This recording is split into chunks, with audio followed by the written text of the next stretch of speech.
जिठानी का पासवर्ड।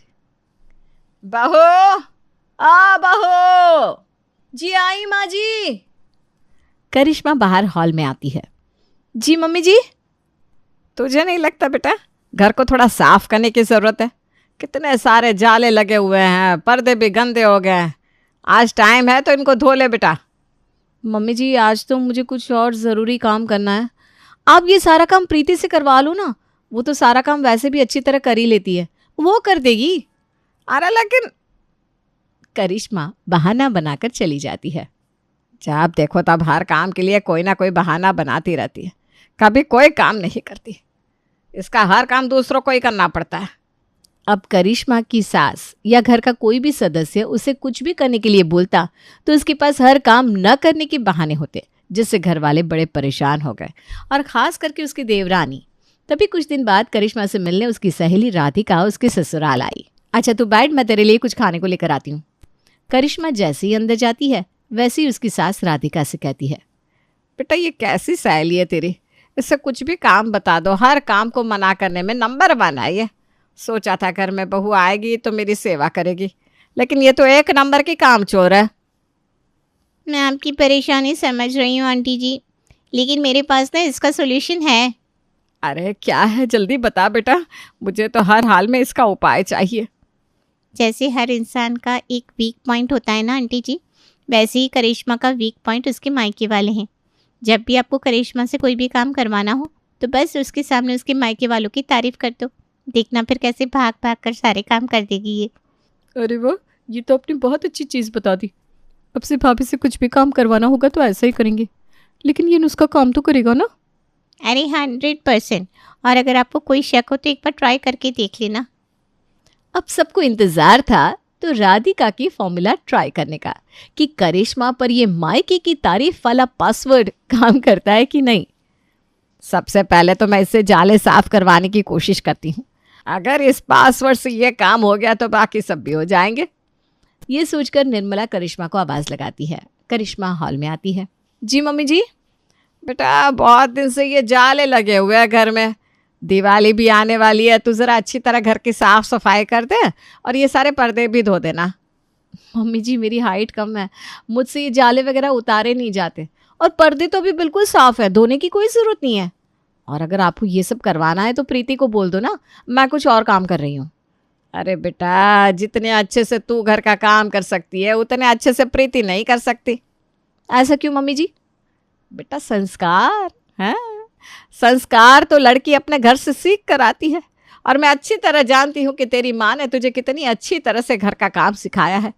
जब हम तुझे देखने आए थे तेरा घर कितना साफ सुथरा था, इसीलिए तो मैं जानती हूँ कि घर में इतनी अच्छी साफ सफाई सिर्फ तू ही रख सकती है बेटा। ये तो आपने बिल्कुल ठीक कहा मम्मी जी, मेरी माँ ना घर को एकदम चमका कर रखती है। अच्छा ठीक है, मैं घर के सारे पर्दे धो देती हूँ और ये जाले भी उतार देती हूँ। और करिश्मा तुरंत ही घर की सफाई शुरू कर देती है, जिसे देखकर निर्मला तो बिल्कुल हैरान रह जाती है। ये तो चमत्कार हो गया, बस एक बार इसकी माँ की तारीफ कर दी और ये तो चुपचाप सारा काम करने को तैयार हो गई। इसका मतलब पासवर्ड तो काम करता ही है, अब से इससे इसी तरह काम करवाएंगे। निर्मला ये बात सभी घर वालों को बताती है। तभी अगले दिन, आज तो मेरा खाना बनाने का बिल्कुल भी मन नहीं कर रहा। अरे हाँ, दीदी का पासवर्ड है ना, मैं भी आज ट्राई करके देखती हूँ। प्रीति जल्दी से करिश्मा के पास जाती है, जहाँ करिश्मा अपने हाथों पर नेल पेंट लगा रही थी। अरे प्रीति तुम यहाँ पर, तुम तो खाना बना रही थी ना? हाँ दीदी, लेकिन आज मेरा ना खाना बनाने का मन ही नहीं कर रहा। आज आप खाना बना दोगी क्या?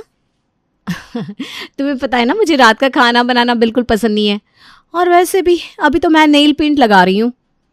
दीदी असल बात बताऊँ, मैंने सुना है आपकी मम्मी बहुत अच्छा खाना बनाती है और आपने भी उनसे ही खाना बनाना सीखा है। और आलू गोभी तो आपकी मम्मी बहुत ही ज़्यादा टेस्टी बनाती है। आज आलू गोभी बनानी थी तो सोचा आप बना लो, मुझे भी उतनी टेस्टी सब्जी खाने को मिल जाएगी।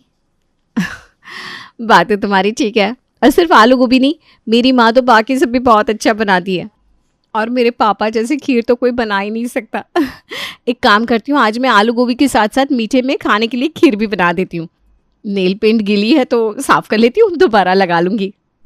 अरे वाह, ये पासवर्ड तो बहुत अच्छी तरह काम करता है। अब से इनसे सब काम इसी तरह करवा लूँगी। अब जब 2 बार करिश्मा पर उसके मायके वाला पासवर्ड काम कर जाता है तो सब उससे अलग अलग काम करवाने के लिए उसके पास आते हैं। भाभी मुझे ना आपकी हेल्प चाहिए। देखो अभी मैं बहुत बिजी हूँ इसलिए तुम्हारी कोई हेल्प नहीं कर सकती। तुम्हें जो भी काम करवाना है प्रीति से करवा लो, जाओ। अरे भाभी जितनी अच्छी तरह आप मेरी हेल्प कर सकती हो उतनी अच्छी तरह प्रीति भाभी नहीं कर सकती। आपके मायके वालों ने आपको बहुत अच्छे संस्कार दिए हैं कि इधर की बात कभी उधर नहीं करते। मैंने सही कहा ना? हाँ वो तो है। मेरे घर वालों ने मुझे सिखाया है कि कोई तुम्हें भरोसा करके कोई बात बताए तो उसे अपने तक रखो। लेकिन अभी इस बात का क्या मतलब है? भाभी मुझे ना राजीव के साथ एक प्रैंक करना है। मैं देखना चाहती हूँ सच में वो मेरे लिए लॉयल है भी या नहीं। मतलब मैं कुछ समझी नहीं। मतलब आपको ना राजीव को कॉल करके उसके साथ एक छोटा सा प्रैंक करना है कि आपने उसे अपनी किसी कॉमन फ्रेंड की पार्टी में देखा था और आपको वो पसंद आ गया तो आप उससे मिलना चाहती हो। क्या? नहीं नहीं नहीं, बिल्कुल नहीं। मैं ऐसा बिल्कुल भी नहीं करने वाली। तुम ये काम प्रीति से करवा लो। भाभी अभी तो मैंने आपको बताया कि आपके घर वालों ने आपको ऐसे संस्कार दिए हैं कि इधर की बात उधर नहीं करनी, इसीलिए तो आपके पास आई हूँ। और वैसे भी आप कहती हो ना आपकी मायके वाले कभी किसी के हेल्प के लिए मना नहीं करते, तो आप भी मत करो ना भाभी। अच्छा ठीक है, लाओ उसका नंबर दो। अब करिश्मा अपने फ़ोन से अंजलि के बॉयफ्रेंड राजीव के पास कॉल करती है और उसके साथ प्रैंक करना शुरू करती है। अच्छा, मैं सच में आपको इतना अच्छा लगा क्या? हाँ, आप हो ही इतने हैंडसम, मुझे पसंद कैसे नहीं आते। अच्छा वैसे हम दोनों मिल सकते हैं क्या? हाँ हाँ, क्यों नहीं, बिल्कुल मिल सकता है। अब तो मैं खुद आपसे मिलना चाहता हूँ। वैसे आपकी कोई गर्लफ्रेंड तो नहीं है ना? अरे नहीं नहीं, मेरी कोई गर्लफ्रेंड नहीं है, लेकिन लगता है कि शायद अब ज़रूर बन जाएगी। फ़ोन स्पीकर पर था। राजीव की ये बातें सुनकर अंजलि का तो दिमाग खराब हो जाता है। वो अपनी भाभी के हाथ से फ़ोन ले लेती है। बेशर्म कहीं के, मैं तो तुम्हें अच्छा लड़का समझती थी लेकिन तुम तो एक नंबर के आवारा निकले। मुझे लगा था मैं तुम्हारे साथ प्रैंक करूंगी लेकिन यहाँ तो मेरे साथ ही प्रैंक हो गया। अंजलि, तुम, मुझे पता था ये प्रैंक कॉल तुमने ही करवाई है, इसीलिए तो मैं मजाक कर रहा था। चुप हो जाओ बदतमीज कहीं के, और खबरदार अगर आज के बाद मुझे फोन किया तो। अंजलि आई तो बड़ी खुश खुश थी, लेकिन बेचारी को दुखी होकर जाना पड़ता है। कुछ दिन बाद प्रीति बहू तो मार्केट गई है और अंजलि भी कॉलेज गई हुई है। मेरा रबड़ी खाने का बहुत मन कर रहा है। करिश्मा बहू से कहूँगा तो पता नहीं वो बनाएगी कि नहीं। अरे आप भी उसका पासवर्ड लगाओ ना। रबड़ी क्या, उसके साथ गुलाब जामुन और जलेबी भी बना कर दे देगी। अच्छा, तब तो ऐसा ही करता हूँ। विनोद करिश्मा को आवाज़ देता है जब वो वहाँ पर आती है। बेटा, मैंने सुना है तुम्हारे मायके में सिर्फ तुम्हारी माँ ही नहीं, तुम्हारे पिताजी भी बहुत अच्छा खाना बनाते हैं। जी पापा जी, सुना तो आपने बिल्कुल ठीक है। मेरे पापा तो मेरी मम्मी से भी अच्छा खाना बनाते हैं। हाँ, एक बार समधी जी ने बताया था कि उनके जैसी रबड़ी कोई बना ही नहीं सकता। आज ना मेरा उनके हाथ की रबड़ी खाने का बहुत मन कर रहा था। अब उनके हाथ की रबड़ी तो मैं खा नहीं सकता, तो सोचा तुम्हें ही कह देता हूँ। आखिर तुमने भी तो उनसे ही रबड़ी बनानी सीखी होगी ना। अरे बिल्कुल पापा जी, आप ना चिंता मत करो, मैं अभी आपके लिए गर्मा गर्म रबड़ी के साथ गर्मा गर्म गुलाब जामुन भी बना कर लाती हूँ। रबड़ी का स्वाद ना 2 गुना हो जाएगा। अरे बेटा, रबड़ी के साथ गुलाब जामुन बना ही रही है तो फिर जलेबी भी बना ले। रबड़ी के साथ ना जलेबी का टेस्ट बहुत अच्छा आता है। ठीक है मम्मी जी, मैं बिल्कुल अपने पापा की रेसिपी फॉलो करके सब कुछ बनाऊंगी। देखना, आप दोनों अपनी उंगलियां चाटते रह जाओगे। करिश्मा तुरंत ही किचन में सब कुछ बनाने के लिए चली जाती है। ये तो सचमुच का चमत्कार हो गया निर्मला जी। मैंने तो कभी सपने में भी नहीं सोचा था कि करिश्मा को कुछ इतना मुश्किल बनाने के लिए कहूँगा और वो इतनी आसानी से मान जाएगी। बस अब इसी पासवर्ड से करिश्मा बहू से अपनी सारी फेवरेट डिशेस बनवा कर खाऊंगा। अब जब घर में हर किसी को करिश्मा का पासवर्ड पता चल गया तो सब इस बात का फ़ायदा उठाने लगे। किसी को भी कोई भी काम करवाना हो तो बस करिश्मा के सामने उसका पासवर्ड डाल दो और करिश्मा खुशी खुशी उनका सारा काम कर देगी। सब कुछ ठीक ही चल रहा था कि तभी कुछ दिन बाद अच्छा हुआ मम्मी जी कि राधिका उस दिन हमें करिश्मा दीदी का पासवर्ड बताकर चली गई कि इनके मायके वालों की तारीफ करो और दीदी सब काम कर देगी। अब तो जब भी मेरा खाना बनाने का या सफाई करने का मन नहीं करता तो मैं यही पासवर्ड यूज़ करती हूँ। एक बार दीदी के सामने उनके मायके वालों की तारीफ की और दीदी चुटकी में सारा काम कर देती है। ये तो तूने बिल्कुल सच कहा बेटा। मेरा भी जब भी कुछ खाने का मन करता है तो बस एक बार पासवर्ड बोला और मनपसंद डिश सामने हाजिर। उन लोगों की ये बात वहाँ से गुजरते हुए करिश्मा के कानों में पड़ जाती है और उससे अब सब कुछ अच्छे से समझ में आ जाता है।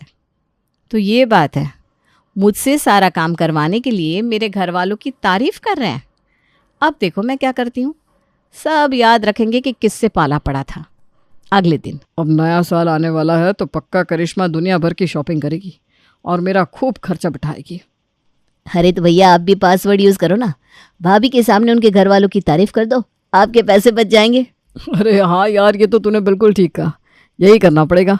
शाम के समय, सुनिए जी, नया साल आने वाला है तो मुझे शॉपिंग करनी है, आप अपना क्रेडिट कार्ड दे दो ना।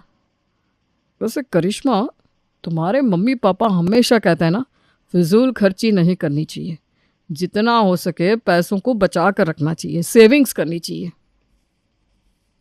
अच्छा जी, अब ये भी मेरे सामने वही पत्ता फेंक रहे हैं। अभी बताती हूँ इनको। आप ना बिल्कुल भी चिंता मत करो, मैं कोई फिजूल खर्ची नहीं करूँगी। बस घर में जो ज़रूरत का सामान ख़त्म हो गया है ना, वही लेकर आऊँगी। आप मुझे बस क्रेडिट कार्ड दे दो। अच्छा ठीक है, अगर सिर्फ ज़रूरत का सामान लेकर आना है तो ले आना। वैसे भी तुम्हारी मम्मी भी तो हमेशा ज़रूरत के अकॉर्डिंग ही पैसे खर्च करती हैं। हाँ जी बिल्कुल। अब संजय तो अपने मन में यही सोचता है कि उसने करिश्मा के सामने उसके मायके वालों की ये जो पैसे बचाने वाली तारीफ की है, उसे सुनकर करिश्मा ज़्यादा पैसे खर्च नहीं करेगी। लेकिन करिश्मा तो इस बार पहले से भी डबल शॉपिंग करके ले आती है। अरे ये क्या किया तुमने, इतनी सारी शॉपिंग कर ली? तुमने तो कहा था कि ज़रूरत का सामान ही लेकर आना है। हाँ, तो सारा ज़रूरत का सामान ही खरीद कर लेकर आई हूँ। सेल में ना सारा सामान बहुत सस्ता मिल रहा था और मेरी मम्मी कहती है कि जब भी सामान सस्ता मिले तो थोड़ा एक्स्ट्रा ही लेकर रख लो ताकि आगे काम आ जाए। तो मैंने अगले साल के लिए भी खरीद लिया। क्या? जी, अब माँ ने जो संस्कार दिए हैं वो तो निभाने पड़ेंगे ना। अभी ना थोड़ा सा सामान आना रह गया है, वो भी कल तक आ जाएगा। अब संजय का पासा तो उल्टा पड़ जाता है। वो अपने माथे पर हाथ मार लेता है, लेकिन करिश्मा को तो सबको सबक सिखाना था, इसलिए वो किसी को इस बात की भनक तक नहीं लगने देती कि उसे सब कुछ पता चल गया है। तभी अगले दिन, आज ना मेरा बेसन के लड्डू खाने का बहुत मन कर रहा है। बहू को बोलो ना बेसन के लड्डू बना ले। प्रीति बहू तो मार्केट गई है, करिश्मा को ही बोल देती हूँ। निर्मला करिश्मा को आवाज़ लगाती है। तभी करिश्मा वहाँ पर आती है। बेटा तुझे याद है एक बार सिंधारे पर तुम्हारी माँ ने बेसन के लड्डू बनाकर भेजे थे? आहा, क्या टेस्टी लड्डू थे। आज ना हम दोनों का वैसे ही लड्डू खाने का मन कर रहा है। अब पर वैसे लड्डू तो सिर्फ तुम्हारी माँ के अलावा तुम ही बना सकती हो, तो हम सोच रहे कि तुम आज बेसन के लड्डू बना लो बेटा। अरे बिल्कुल मम्मी जी, क्यों नहीं। और अपनी मम्मी जैसे नहीं, मैं आज उनसे भी अच्छे बेसन के लड्डू आपको बनाकर खिलाऊंगी। आप एक बार खाओगे ना तो खाते रह जाओगे। वाह वाह बेटा, फिर तो जल्दी से बना कर ले आओ। करिश्मा किचन में जाती है और बेसन को घी में भूनकर उसे गाढ़ी चाशनी में मिला देती है। अब उससे बेसन के लड्डू तो बनकर तैयार हो जाते हैं, लेकिन इतने सख्त कि कोई खा ही ना पाए, और खाए तो मुंह से दांत निकलकर बाहर आ जाए। ये लीजिए मम्मी जी, पापा जी, बेसन के लड्डू बनाकर तैयार कर दिए मैंने। वाह वाह बेटा, खुशबू तो बहुत अच्छी आ रही है, मुझसे तब रुका ही नहीं जा रहा। पर दोनों जैसे ही लड्डू खाते तो लड्डू उनके दांत से टूटता ही नहीं। बेटा ये लड्डू टूट क्यों नहीं रहा? थोड़ा जोर लगाइए पापा जी, टूटेगा क्यों नहीं, लड्डू ही तो है। अब दोनों लड्डू खाने के लिए दांतों को इतना जोर लगाते हैं कि निर्मला के तो नकली दांत ही बाहर निकल कर आ जाते हैं। हे भगवान, रहने ही देती हूँ, बच्चे कुछ नकली दांत है वो भी नहीं रहेंगे। निर्मला की ऐसी हालत देखकर विनोद भी कोशिश करनी छोड़ देता है और अब उन दोनों में करिश्मा के हाथ का खाना खाने का खौफ बैठ जाता है। कुछ दिन बाद, यार अनुज जी की इतने सारे कपड़े धोने हैं और मेरा आज कपड़े धोने का बिल्कुल भी मन नहीं कर रहा। एक काम करती हूँ, करिश्मा दीदी को बोल देती हूँ। अब प्रीति अनुज के कपड़े धुलवाने के लिए करिश्मा के पास जाकर उसके मायके वालों की तारीफ करती है, पर करिश्मा अब उसकी सारी चाल समझ जाती है। अरे हाँ, बिल्कुल भी चिंता मत करो, मैं सारे कपड़े अच्छे से धो दूंगी, एकदम चमकाकर, जैसे मेरी मम्मी धोती है। करिश्मा सारे कपड़ों को धोने के लिए वॉशिंग मशीन में डाल देती है और साथ में ब्लीच भी डाल देती है। ऐसे कपड़े धोकर दूंगी ना कि जन्मों तक याद रखेगी। हम शरीफ क्या हुए, पूरी दुनिया ही बदमाश होगी। करिश्मा कपड़े सुखाकर नीचे आ जाती है, लेकिन जब प्रीति शाम को कपड़े उतार कर लाती है तो सारे कपड़ों का रंग उड़ा हुआ था, जिसे देखकर उसका दिमाग घूम जाता है। दीदी, ये क्या किया आपने? सारे कपड़ों का रंग उड़ गया। अरे तुम्ही ने तो कहा था आपका मायका हमेशा इतना चमकता रहता है, कपड़े इतने साफ रहते हैं, आपकी मम्मी कितने अच्छे तरीके से कपड़े धोती हैं, तो मैंने भी वैसे ही धोए। मेरी मम्मी ना डिटर्जेंट के साथ ब्लीच डालती है, मैंने भी डाल दी, और देखो तो कितनी अच्छी तरह से कपड़े धुल गए, एकदम साफ लग रहा है ना। प्रीति की तो बोलती करिश्मा के सामने बंद हो जाती है, और वो भी उस दिन के बाद उससे कोई काम करवाने से तौबा कर लेती है। अब पहले ही सबके मन में करिश्मा का खौफ हो गया था कि उसका पासवर्ड कुछ ज़्यादा ही काम कर रहा है। तभी अगले दिन करिश्मा जल्दी उठकर पूरे घर को अच्छी तरह साफ कर देती है, लेकिन नॉर्मल तरीके से नहीं, पूरे घर के फर्नीचर को साबुन और पानी से धो देती है। थोड़ी देर बाद सब बाहर निकल कर आते हैं। अरे बहू, ये क्या किया तूने? घर का पूरा फर्नीचर इतना गीला क्यों हो रहा है? घर के अंदर बारिश आई थी क्या? नहीं मम्मी जी, घर के अंदर बारिश कैसे आएगी? वो आप कई दिन से बोल रही थी ना घर को साफ करना है, साफ करना है, तो मैंने सोचा जैसे मेरी मम्मी घर साफ करती है, आज मैं भी वैसे ही कर देती हूँ। मम्मी ना घर के पूरे फर्नीचर को साबुन और पानी से धोती हैं। इसीलिए तो घर इतना साफ लगता है। बस मैंने भी वही किया। क्या? जी मम्मी जी, और मैंने सोचा है कि अब से मैं हर हफ्ते इसी तरह घर की सफाई किया करूंगी। इतना बोलकर करिश्मा तो वहां से चली जाती है, लेकिन उसकी ये बात सुनकर सबकी सिट्टी पिट्टी गुम हो जाती है। माँ, लगता है भाभी का पासवर्ड कुछ ज़्यादा ही काम करने लगा है। आजकल कुछ अलग ही चीज़ें कर रही है ना वो। हाँ, ठीक कह रही हो तुम अंजलि। इन्होंने अपने मायके की तारीफ सुन सुनकर सब काम अपने मायके की तरह करना शुरू कर दिया है। लगता है अब ये पासवर्ड यूज़ करना बंद करना पड़ेगा, वरना घर का तो पता नहीं क्या ही हाल होगा। अब घर वाले तो करिश्मा से हाथ जोड़ लेते हैं और उस दिन के बाद फिर कभी उसके पासवर्ड का यूज़ नहीं करते। घर वालों की अकल तो करिश्मा ने ठिकाने लगा दी थी, लेकिन अभी भी वो बाकी थी जिसका इस सब के पीछे हाथ था। ये सब उस राधिका की बच्ची की वजह से हुआ है। उसी ने मेरा ये पासवर्ड सब घर वालों को बताया। अब उसका पासवर्ड भी उसके ससुराल वालों को बताना पड़ेगा ना। करिश्मा बदला लेने की ठान लेती है और राधिका से मिलने उसके ससुराल पहुंच जाती है। वो जैसे ही थोड़ी देर के लिए इधर उधर होती है। बेटा, मैं तो बहुत परेशान हूँ तेरी सहेली से। कभी घर का कोई काम ठीक से नहीं करती, दुनिया भर के बहाने बनाती है। कुछ ऐसा बताओ जिससे ये घर का सारा काम अच्छे से कर ले बेटा। बस इतनी सी बात आंटी जी। जैसे फ़ोन का लॉक खोलने के लिए पासवर्ड लगता है ना, वैसे ही अगर इससे काम करवाना है तो इसका पासवर्ड यूज़ करो। पासवर्ड? वो क्या बेटा? आपको जब भी राधिका से कोई काम करवाना हो तो बस उसकी खूबसूरती की तारीफ कर दो, फिर तो आप जो बोलोगी चुटकियों में हो जाएगा। जैसे राधिका ने करिश्मा को फंसाया था, वैसे ही करिश्मा अब उसे फंसाकर अपना बदला ले लेती है। और अब राधिका के ससुराल वालों को जब एक बार उसका पासवर्ड पता लग जाता है तो फिर आप आगे तो समझ ही गए होंगे कि राधिका का उसके ससुराल में क्या हाल हुआ होगा।